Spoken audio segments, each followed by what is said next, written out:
Assalamualaikum warahmatullahi wabarakatuh. Alhamdulillahi ala ihsanih wa syukru lahu ala taufiqihi wa amtinanih. Ashhadu an la ilaha illallah ta'ziman li sya'nihi wa ashhadu anna Muhammadan 'abduhu wa rasuluhu da'i ila ridwanih. Allahumma salli wa sallim ala nabiyyina Muhammadin wa ala alihi wa sahbihi wa ikhwanih. Allahumma 'allimna ma yanfa'una wanfa'na bima 'allamtana wa zidna 'ilma wa 'amala. Allahumma inna nas'aluka 'ilman nafi'an wa rizqan tayyiban wa 'amalan mutaqabbala. Allahumma ihdina li ahsanil akhlaq la yahdi li ahsaniha illa anta wasrif 'anna sayyi'aha la yasrifu 'anna sayyi'aha illa anta, amma ba'du. Kaum muslimin dan muslimah yang dirahmati oleh Allah Subhanahu wa taala. Ya, pada malam hari ini ya sebenarnya kajian dengan Ustadz Elfi ya. Ya, jadi tadi sore pada asar kita ada kajian di Unan. Jadi sampai di pondok itu jam 6 kurang 10. Lalu dari panitia ngabari bahwasannya malam ini Ustadz Elfi rupanya berhalangan. Nah, gimana Ustadz? Bisa enggak? Lihat jam, jam 6 kurang 10, jam kurang 5. Enggak apa-apa Ustadz, insyaallah nanti kita tunggu sebentar. Ya, akhirnya ya coba habis itu pulang ke rumah, ya, ganti pakaian segala macam, habis itu siap-siap langsung berangkat. Jadi berangkat dari rumah tuh sekitar jam 6 lewat 5-an lah. Ya. Ya alhamdulillah tadi sampainya juga cukup cepat. Ya, ini semua berkat pertolongan dari Allah Subhanahu wa taala, kemudahan dari Allah Subhanahu wa taala. Memang dalam perjalanan Allah mudahkan seluruhnya. Ya, bahkan ada lampu merah itu, Pak. Ya, hampir semua lampu merah itu ketika datang hijau. Jadi memang Allah mudahkan memang. Ya. Jadi ini semua berkat pertolongan dari Allah Subhanahu wa taala sehingga kita sama-sama bisa hadir di majelis ilmu pada malam hari ini. Ya. Jadi tema kita pada malam hari ini adalah kita melanjutkan pembahasan kita di Kitabul Jami' fi Bulughil Maram. Kitabul Jami' merupakan kumpulan hadis-hadis yang dikumpulkan oleh Imam Ibnu Hajar rahimahullahu taala. Kalau kita kajian hari Rabu di Masjid Al-Hakim, ya, kita menggunakan kitab Bulughul Maram bersama Ustadz Fatwa Rijal. Ya.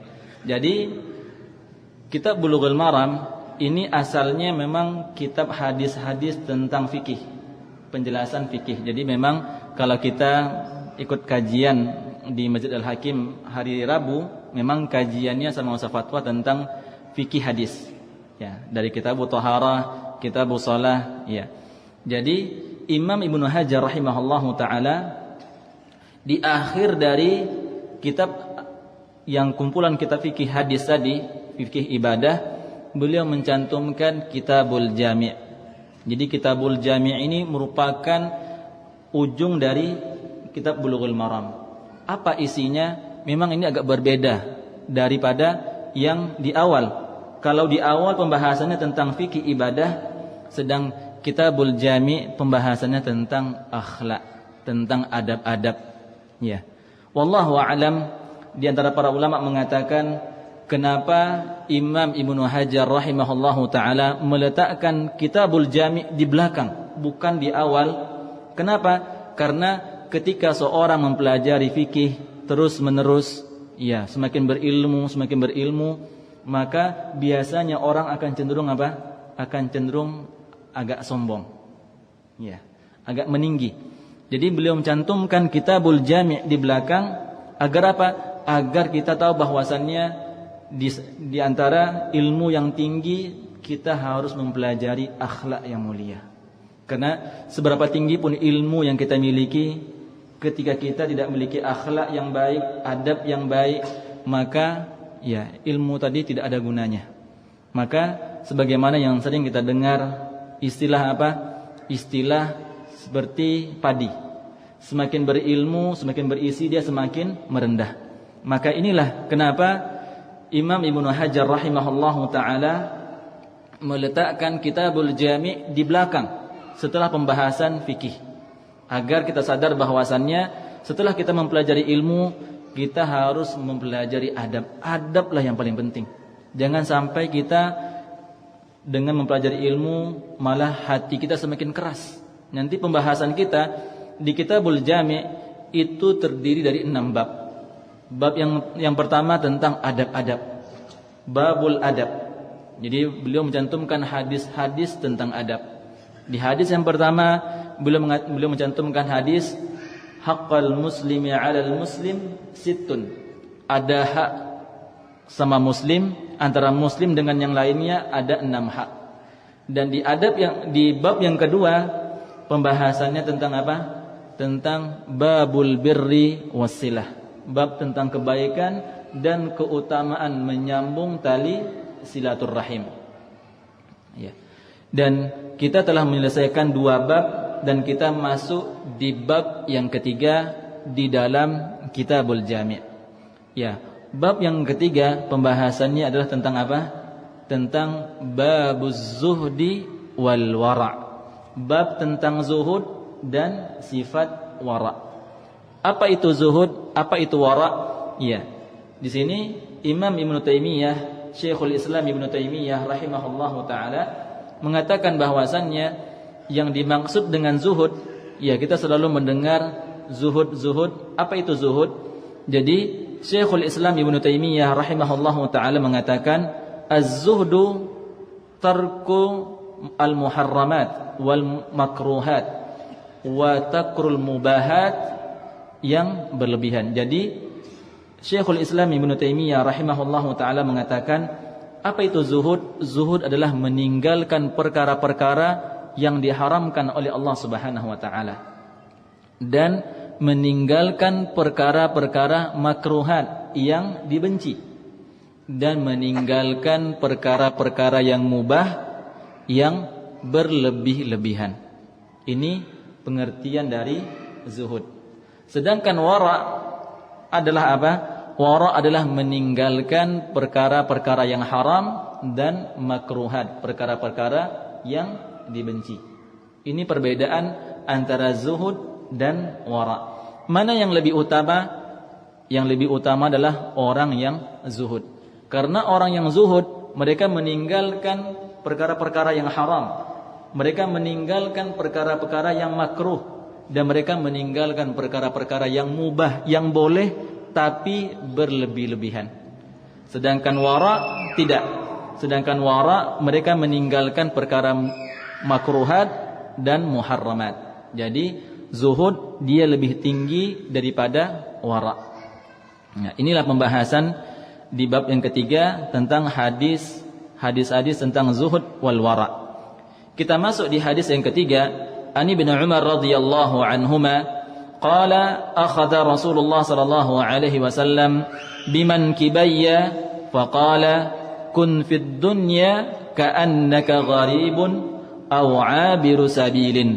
فكان ابن عمر رضي الله عنهما يقول إذا أمسيت فلا تنتظر الصباح وإذا أصبحت فلا تنتظر المساء وخذ من صحتك lisaqamika wa min hayatika limautika.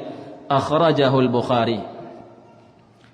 Jadi hadis yang ketiga, kaum muslimin dan muslimah yang dirahmati oleh Allah Subhanahu wa taala, dari Abdullah bin Umar radhiyallahu anhuma.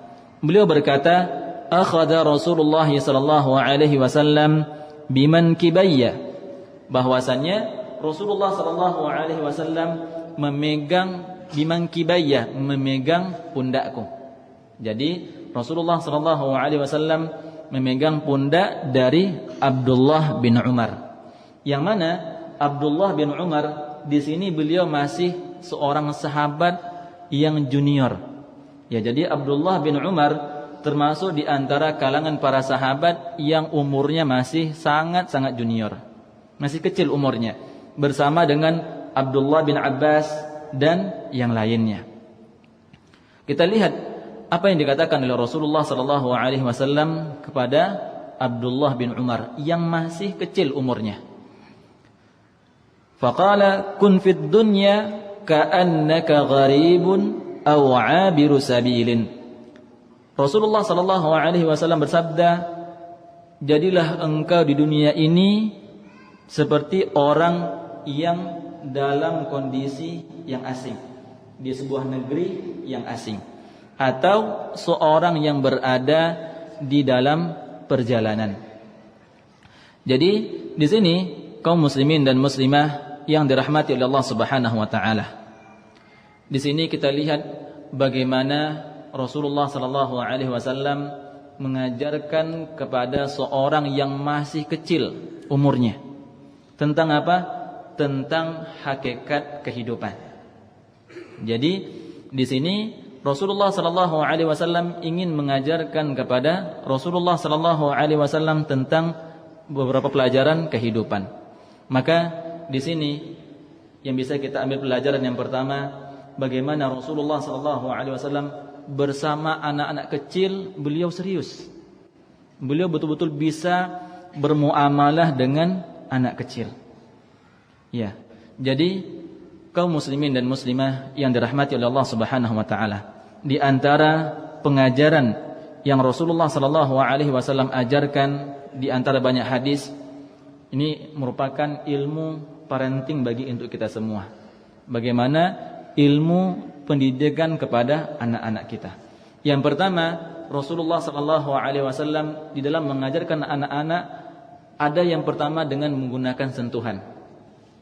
Ya, di sini Abdullah bin Umar disentuh oleh Rasulullah sallallahu alaihi wasallam. Apa yang disentuh? Pundaknya. Ya.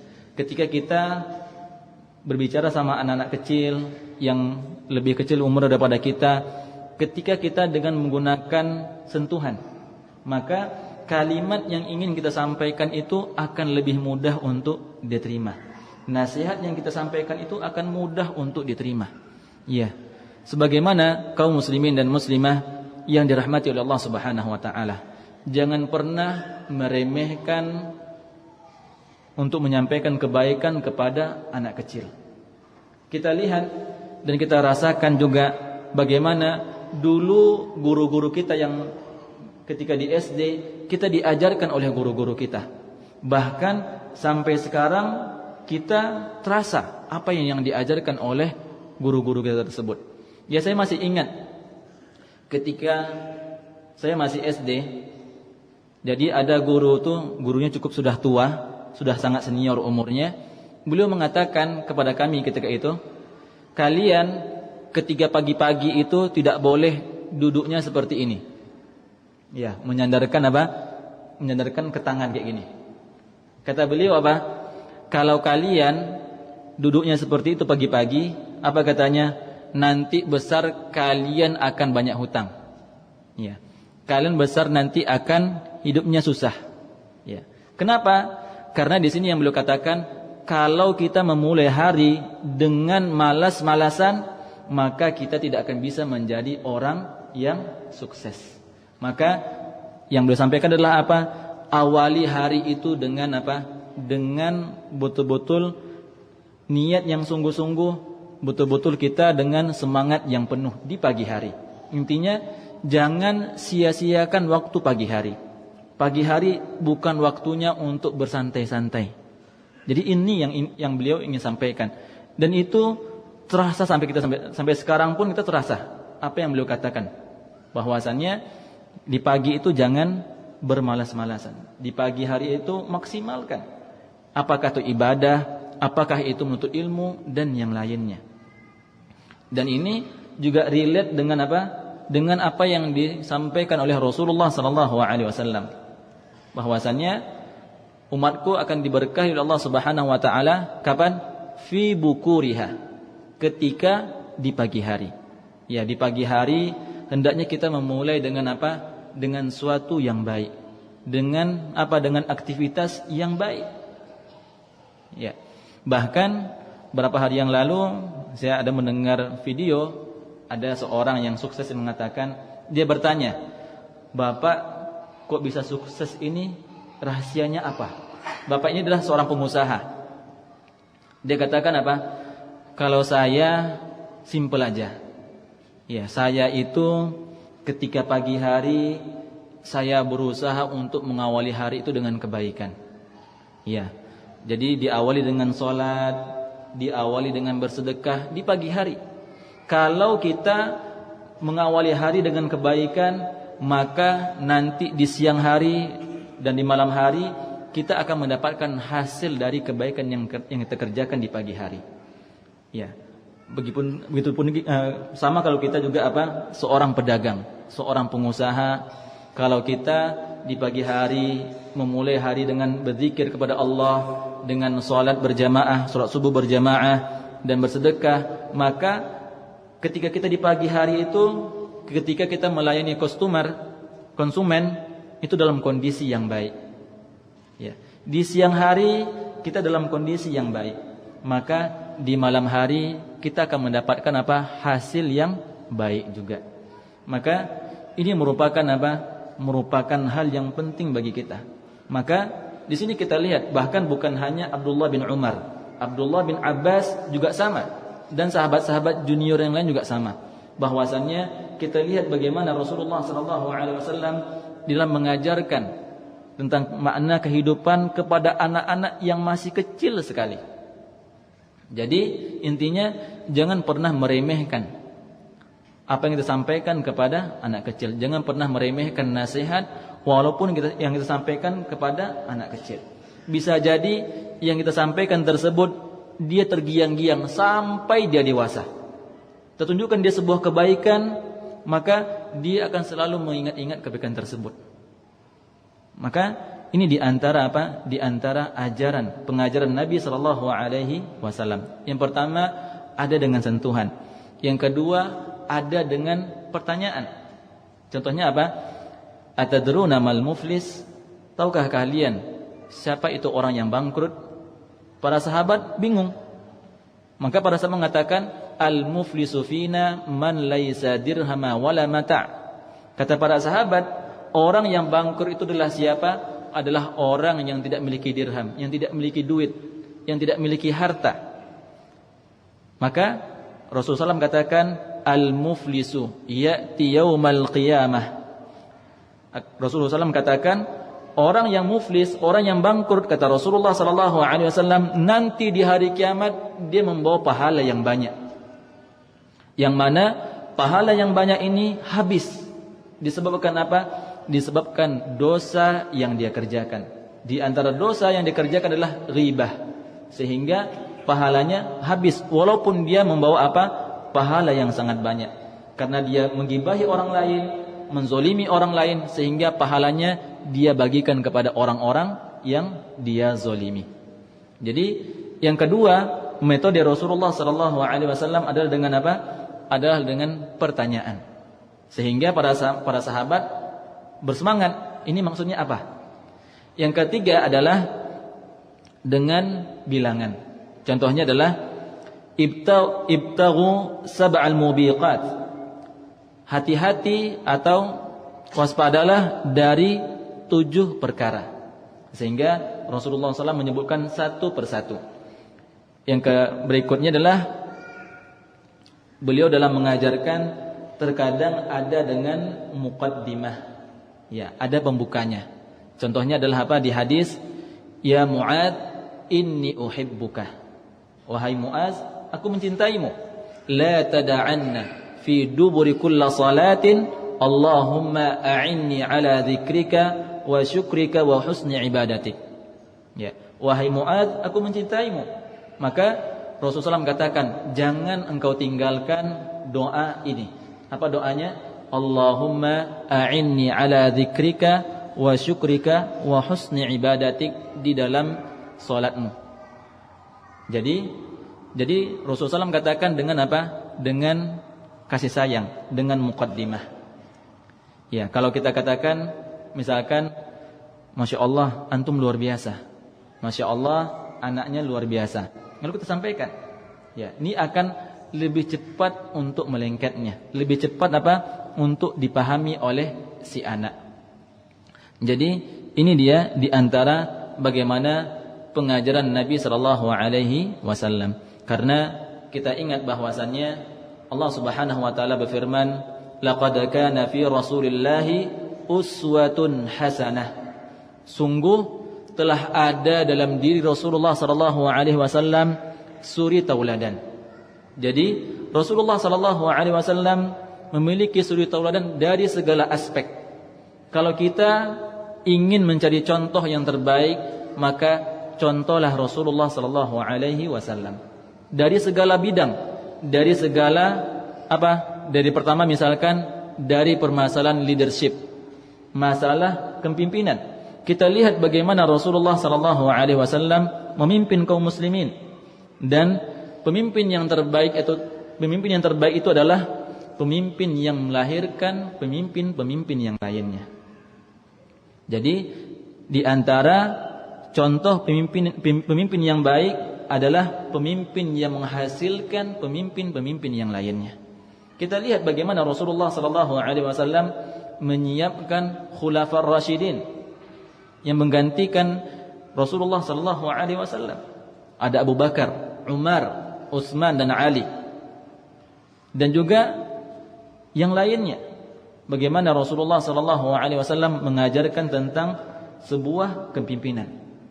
Dan bahwasannya kepimpinan itu bukan karena bukan karena senior umurnya, bukan karena ilmunya yang paling banyak, akan tapi memang dia adalah orang yang memang bisa untuk memimpin walaupun umurnya masih sangat kecil.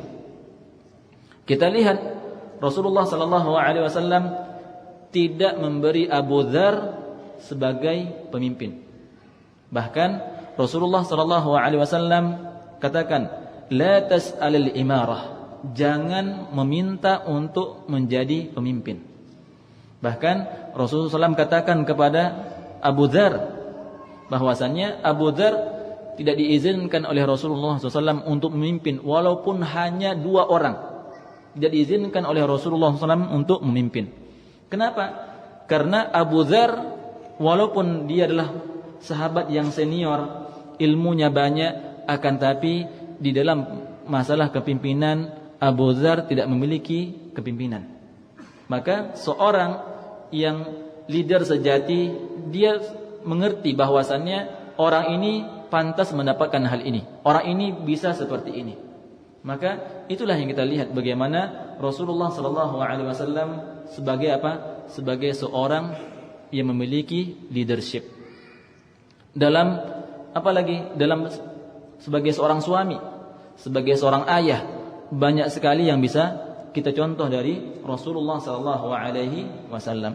Jadi kaum muslimin dan muslimah yang dirahmati oleh Allah Subhanahu wa taala, semakin kita mempelajari hadis-hadis Nabi sallallahu alaihi wasallam, semakin kita mempelajari sirah Nabi sallallahu alaihi wasallam, maka akan semakin banyak pelajaran-pelajaran yang bisa kita ambil dari Rasulullah sallallahu alaihi wasallam. Lalu yang berikutnya di sini Nabi sallallahu alaihi wasallam katakan kepada Abdullah bin Umar, "Kun fid dunya ka'annaka gharib." Jadilah engkau ketika berada di dunia itu seperti orang yang asing. Iya, orang yang asing seperti apa? Orang yang asing misalkan dia berada di suatu negeri. Misalkan kita tinggal di negeri di Eropa misalkan. Ya. Apakah kita mau berlama-lama di sana? Tidak. Ya, maka dalam perkara dunia Rasulullah SAW katakan, dalam perkara dunia kita ini jangan seperti jangan menjadi orang yang ingin menetap di sana. Akan tapi jadilah orang yang asing. Yang artinya apa? Kalau kita misalkan tinggal di daerah di luar negeri yang asing, tentu kita akan mempersiapkan diri kita untuk bekal. Bekal untuk apa? Untuk kembali ke kampung kita. Ya, kita lihat ada para TKI yang mereka bekerja di luar negeri, mereka mengumpulkan harta yang banyak, habis itu mereka pulang kampung. ke negerinya. Maka seperti itulah dunia. Kita di dunia ini seperti orang asing, yang mana kita sedang mempersiapkan bekal kita untuk apa? Untuk negeri akhirat kelak. Dan juga Rasulullah sallallahu alaihi wasallam katakan awabiru sabilin, atau orang yang dalam keadaan musafir. Seperti orang yang sedang musafir, dia misalkan singgah, kalau kita misalkan ingin pergi mudik, ya biasanya ada rest area. Apakah kita mau berlama-lama di rest area? Tidak. Kita apa? Karena ada tujuan yang ingin kita tuju. Maka dunia pun juga. Kita di dunia ini, kita sedang mempersiapkan bekal kita untuk mudik. Kemana? Ke kampung halaman kita. Yaitu apa? Negeri akhirat kelak. Maka di sini Rasulullah sallallahu alaihi wasallam katakan kepada Abdullah bin Umar bahwasannya, jadilah di dunia ini seperti orang yang asing yang akan kembali ke negerinya, atau seorang yang dalam musafir, yang dalam perjalanan, yang ada ingin tujuan yang ingin dicapainya, yaitu kampung akhirat. Maka Abdullah bin Umar mengatakan, wa kana Ibnu Umar radhiyallahu anhu mayaqul. Jadi intisari dari apa yang disabdakan oleh Rasulullah sallallahu alaihi wasallam, maka Abdullah bin Umar membuat kesimpulan. Apa kesimpulan yang disampaikan oleh Nabi sallallahu alaihi wasallam tersebut? Idza amsayta fala tantadhir as-sabah. Apabila engkau berada di sore hari, maka apa? Fala tantadhir as-sabah. Apabila engkau berada di sore hari, maka jangan tunggu sampai keesokan paginya. Wa idza asbahta fala tantadhiril masa. Apabila engkau berada di pagi hari, jangan tunggu sampai datang waktu sore hari. Wa khudh min sihhatika li saqamika wa min hayatika li mautika, akhrajahu al-Bukhari. Dan ambillah waktu sehatmu sebelum datang masa sakitmu. Wa min hayatika limautika, dan ambillah kesempatan selagi engkau masih hidup sebelum datang masa wafatmu atau masa meninggalmu. Jadi intisari yang disampaikan oleh Abdullah bin Umar setelah beliau simpulkan apa yang dikatakan oleh Rasulullah sallallahu alaihi wasallam kepadanya adalah apa? Bahwasannya dalam perkara kebaikan jangan menunda-nunda. Kalau kita ingin berbuat baik, bersegeralah untuk berbuat baik. Kalau kita ingin bersedekah, cepatlah bersedekah. Kalau kita ingin beribadah, cepatlah beribadah. Jangan tunda-tunda kebaikan. Karena bisa jadi kita sekarang lagi semangat, kita pending untuk sore harinya. Ternyata di sore hari kita memiliki kesibukan. Dan ternyata di sore hari semangat ini sudah menurun. Maka dalam hadis ini yang disampaikan oleh Rasulullah SAW kepada Abdullah bin Umar, bahwasannya dalam perkara kebaikan bersegeralah untuk mengerjakannya. Jangan tunda-tunda untuk mengerjakan kebaikan. Karena bisa jadi kalau kita tunda, menantau nanti kita tidak bisa mengerjakannya. Apakah semangat kita menurun atau ada penghalang-penghalang yang lainnya? Maka ini dia. Ketika engkau berada di sore hari, ketika kita ingin berbuat kebaikan, maka kerjakan. Kalau kita ingin bersedekah di sore hari, kerjakan langsung, sedekahkan. Jangan tunggu sampai besoknya. Jangan tunggu sampai keesokan paginya. Dan di sini beliau mengatakan wa khudh min sihhatika li saqamika. Dan ambillah waktu sehatmu sebelum datang masa sakitmu. Ya, terkadang kita banyak tertipu dengan apa? Dengan kesehatan.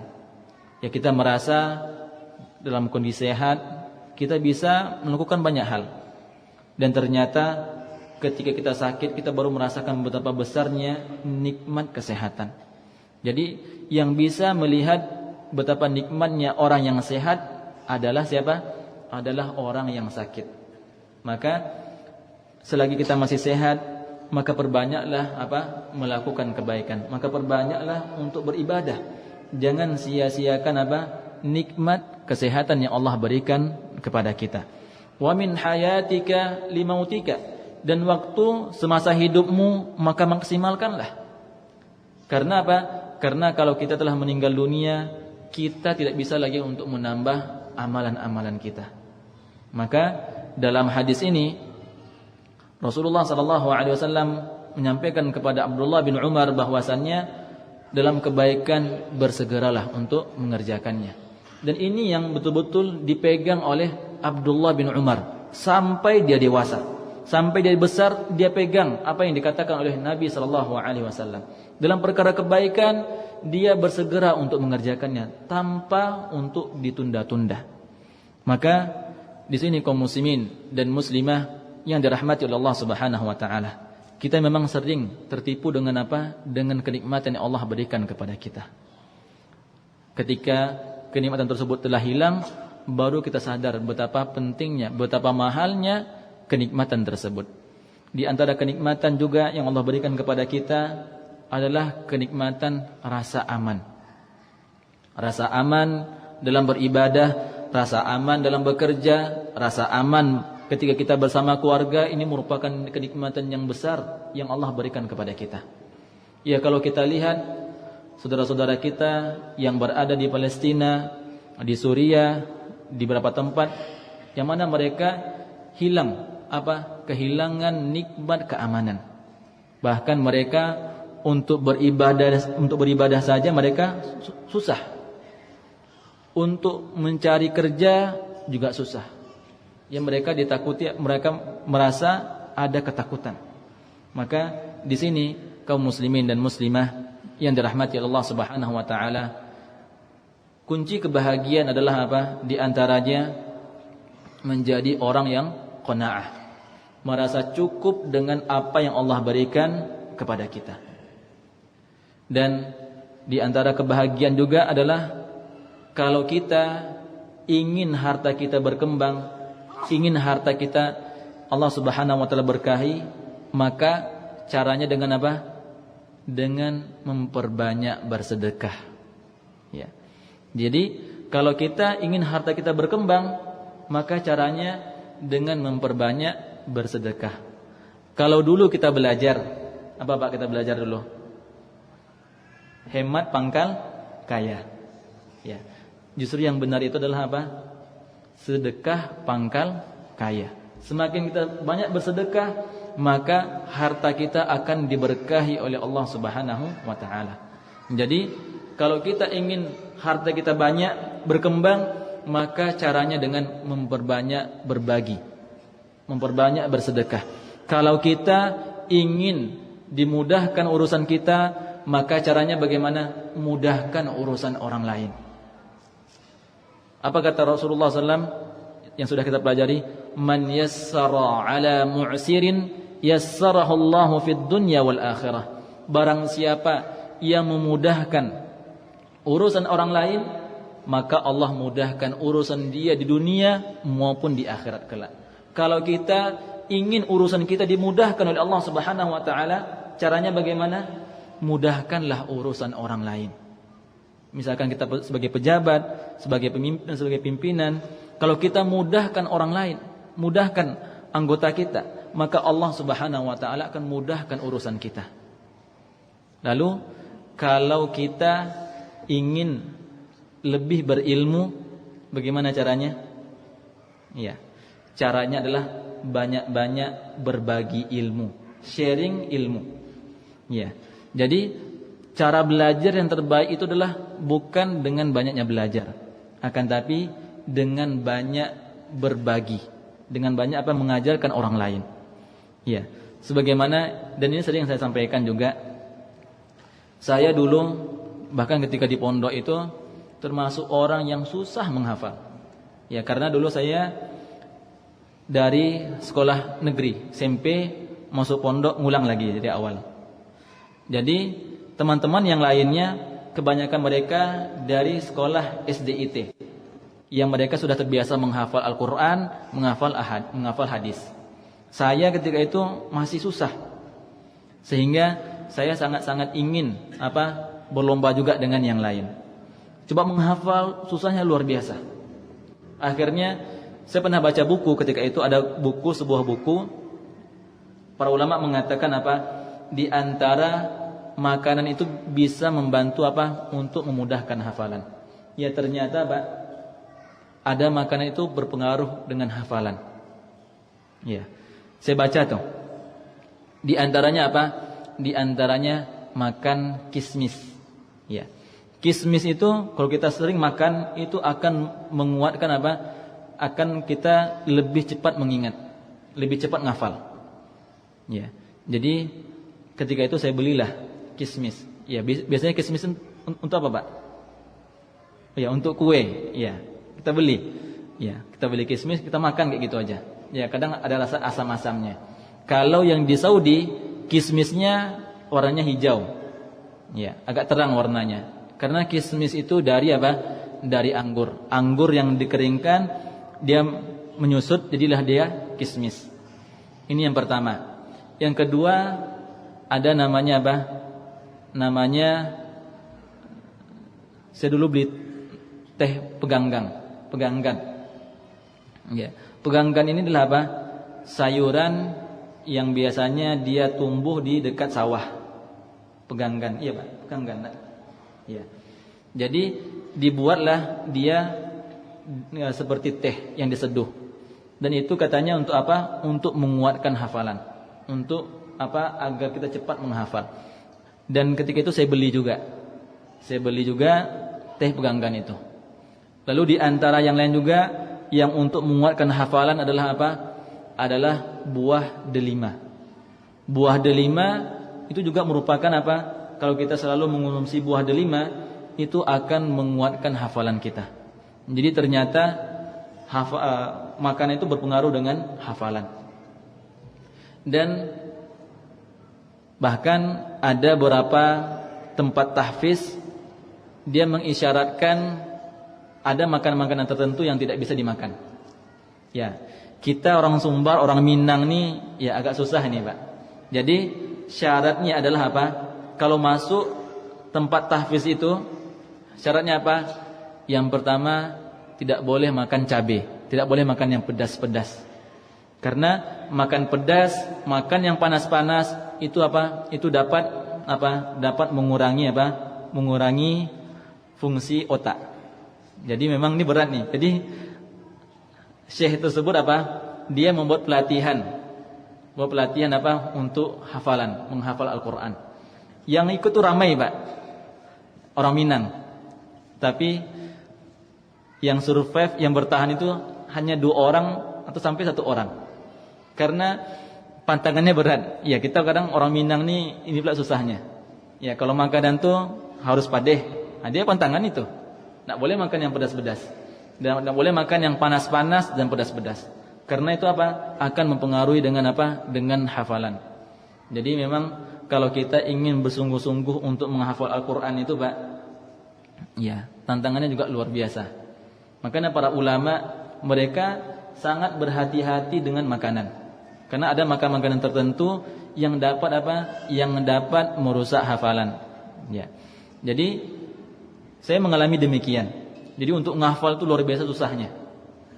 Jadi setelah saya pelajari dan ketika kajian di Masjid Al-Hakim, itu kan kajian usul salasah juga sebelumnya, sekarang kan sudah Qur'an Arba, kita inginkan adanya hafalan. Jadi kita minta kepada jamaah itu menghafal. Nanti kita ada memberikan rewardnya nanti. Jadi saya menghafal usul salasah itu ketika kajian. Kalau dicoba menghafal itu Mbak, usul salasah itu dihafal satu persatu, itu susahnya luar biasa. Tapi ketika kita ngajar, mudah dia hafal. Ya. Jadi memang terkadang kalau kita ingin banyak, semakin berkembang ilmu kita, maka caranya dengan apa? Dengan banyak-banyak berbagi. Sharing apa?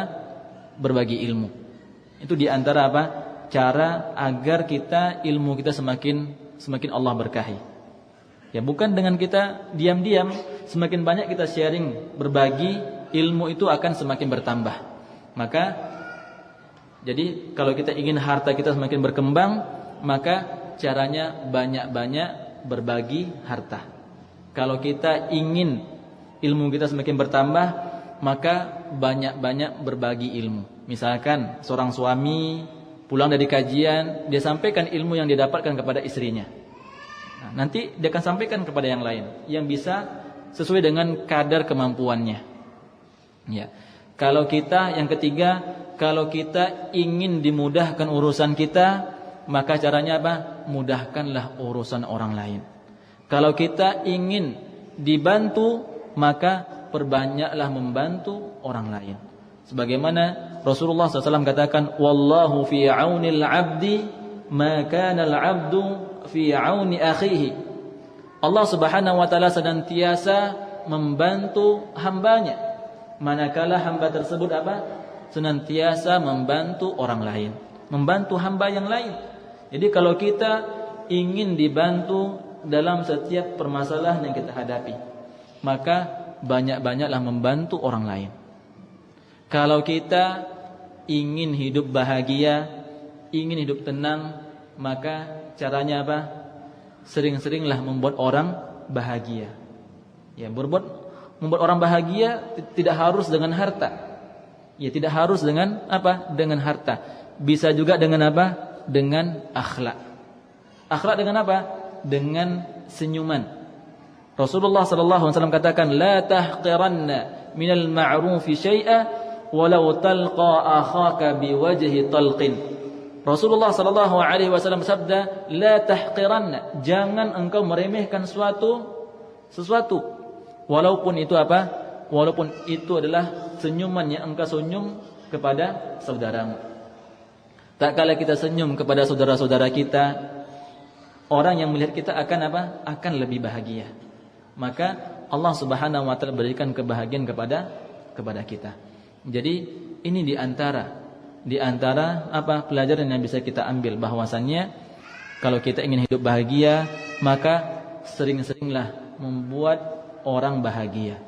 Nah, kaum muslimin dan muslimah yang dirahmati oleh Allah Subhanahu wa taala. Mungkin ini yang bisa kita pelajari bersama, karena kalau kita masuk ke hadis berikutnya, ini penjelasannya cukup panjang. Jadi kaum muslimin dan muslimah yang dirahmati oleh Allah Subhanahu wa taala, kita untuk Kitabul Jami' ini kita menggunakan syarahnya dari Ustaz Firanda hafizahullahu taala. Di sini Ustaz Firanda menuliskan tentang Kitabul Jami' ini, tentang akhlak. Ini beliau tulis dengan dua buku, dua kitab. Ya.